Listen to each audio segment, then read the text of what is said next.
السلام عليكم ورحمة الله وبركاته. أهلا بكل أصحاب المعاشات، أهلا بكل زائري قناة بريد على الماشي، أهلا بكم في تطبيق خزنة جديد. يعني ايه تطبيق خزنة؟ خزنة تطبيق بيقدم لك حلول مالية تساعدك بخدمات بطريقة سهلة سريعة وآمنة. خدمات زي اقبض بدري، عروض التقسيط، ودفع الفواتير. مين يقدر يستفيد من تطبيق خزنة؟ لو انت موظف وشركتك متعاقدة مع خزنة هتقدر تستفيد بخدماتنا. يلا حمل تطبيق خزنة وابدأ حياة سهلة. مع خزنة فلوسك دلوقتي. اللي تقدر من خلاله تحصل على المعاش مقدما بحد أقصى 3 أضعاف قيمة المعاش الشهري، وتقسيط المبلغ بحد أقصى 12 شهر، على أن يتم خصم القسط الشهري في المعاش في موعد استحقاقه. آه، زي ما انتوا سمعتوا من فترة، سمعنا ان في البريد هيقدم خدمة الحصول على السلفة على المعاش بحد اقصى 3 اضعاف قيمة المعاش.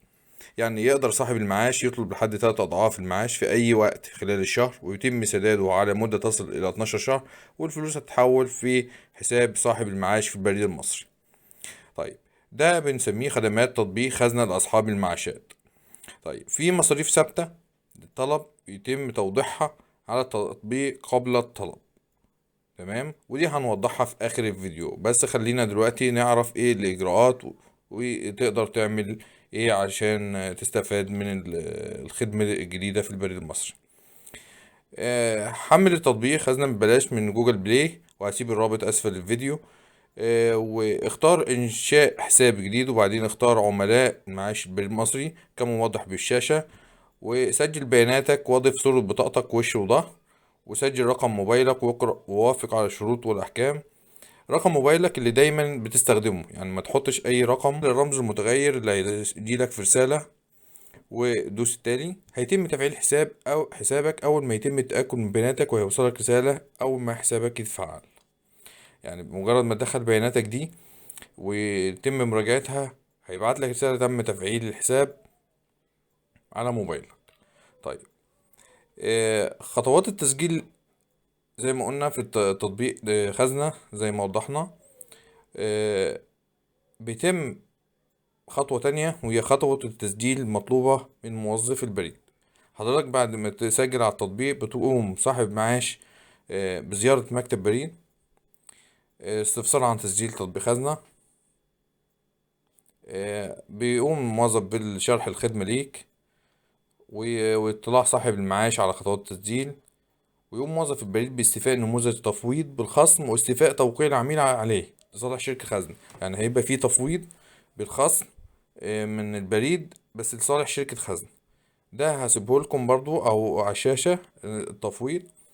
بيقوم موظف البريد بمراجعة البيانات والإمضاء بالنماذج والتصديق عليها بالختم. بيقوم موظف بالتسجيل بالموافقة العميل بالخصم من خلال الشباك الموحد، وده شباك خاص بالموظفين البريد او الحاسوب بتاع الايه او الكمبيوتر بتاع الموظف يعني. بيتم اختار شركة خزنة بالعملاء المسجلين من خلال تقارير مركزية تستخرج من النظام بشكل يومي. يعني كل يوم بيتبلغ شركة خزنة بالعملاء الجداد المسجلين من خلال البريد. طيب، بعد كده بتدخل على التطبيق وتدوس على اقبض بدري، وبعدها بتدوس على اضف طلب جديد، وبتكتب المبلغ اللي انت محتاجه بحد اقصى 3 اضعاف المعاش، وتحدد تاريخ استلامه. بتدوس على حساب الاقساط وتختار اللي يناسبك من خلاله التقسيط بحد اقصى 12 شهر. بتراجع تفاصيل المبلغ وتدوس تأكيد. تستنى المبلغ اللي انت طلبته في الوقت اللي انت حددته، وبكده تكون قبضت بدري. تمام، زي ما تسجل على الشاشة الخطوات دي كلها بنوضحها مع الصور.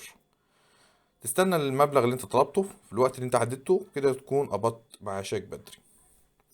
تيجي دلوقتي في ناس تقولك طب ايه المصاريف الإدارية اللي انت قلتها، اللي فيها مصاريف إدارية بس انت هتقولها آخر الفيديو. هقولها لك حالا.